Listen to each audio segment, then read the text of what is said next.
بسم اللہ الرحمن الرحیم۔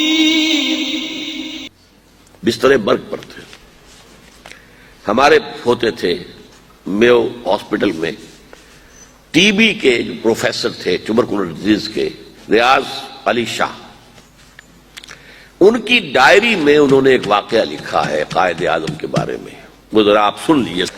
میں اس کو چھاپ کے لے آتا لیکن پہلے خیال نہیں آیا تاکہ آپ کے پاس بھی یہ رہ جاتا۔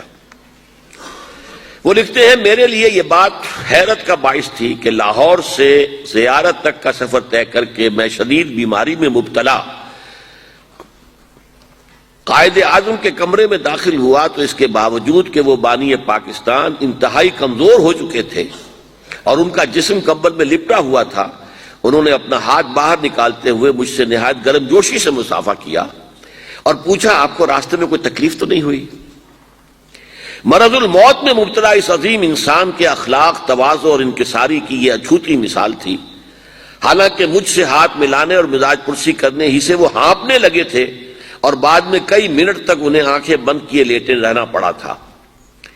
ایک بار ہم خوف زدہ تھے کہ خون اور تھوک وغیرہ کی تحقیق کے جو نتائج سامنے آئے ہیں انہیں قائد اعظم کا کیسے پہنچائیں۔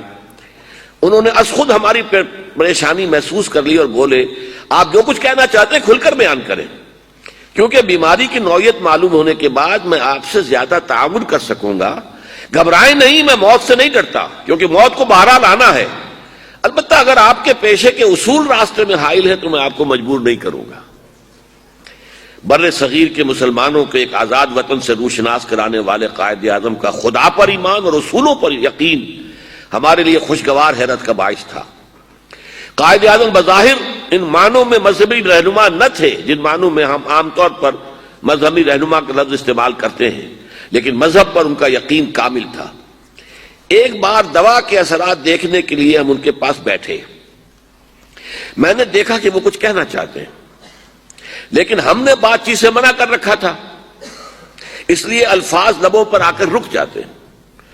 اس ذاتی کشمکش سے نجات دلانے کے لیے ہم نے خود انہیں دعوت دی تو وہ بولے، اب یہ الفاظ ہے جس کے لیے میں نے یہ سارا پس منظر آپ کو سنایا۔ تم جانتے ہو جب مجھے یہ احساس ہوتا ہے کہ پاکستان بن چکا ہے تو میری روح کو کس قدر اطمینان ہوتا ہے۔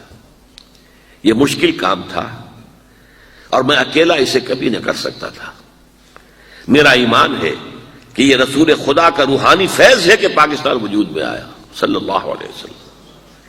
اب یہ پاکستانیوں کا فرض ہے کہ وہ اسے خلافت راشدہ کا نمونہ بنائیں تاکہ خدا اپنا وعدہ پورا کرے اور مسلمانوں کو زمین کی بادشاہت دے۔ سارا میری گفتگو کا جو ہے مواد اس میں موجود ہے، زمین پر بادشاہت مسلمانوں کو اللہ تعالیٰ عطا فرمائے اگر پاکستان میں خلافت راشدہ کا نظام قائم کر دیا جائے۔ پاکستان میں سب کچھ ہے، اس کی پہاڑیوں، ریگستانوں اور میدانوں میں نباتات بھی ہیں اور معدنیات بھی، انہیں تسخیر کرنا پاکستانی قوم کا فرض ہے۔ قومیں نیک نیتی، دیانتداری، اچھے اعمال اور نظم و ضبط سے بنتی ہیں اور اخلاقی برائیوں، منافقت، زر پرستی اور خود پسندی سے تباہ ہو جاتی ہیں۔ یہ وہ ہے کہ جو ڈاکٹر ریاض علی شاہ کی ڈائری سے یہ اقتباس روزنامہ جنگ نے شائع کیا ہے 11 ستمبر 1988 کو۔ 11 ستمبر 1948 کو قائد اعظم کا انتقال ہوا، تو گویا کہ 40ویں برسی پر، قائد اعظم کی 40ویں برسی 11 ستمبر سن 88 کو جو خاص کو ایشو شائع ہوا ہوگا اس میں یہ واقعہ شائع کیا گیا، جو پھر ہم نے وہاں سے لے کر ندائے خلافت کے کور پر شائع کیا تھا، سرور پر۔ یہ تھا مقصد اس پاکستان کا۔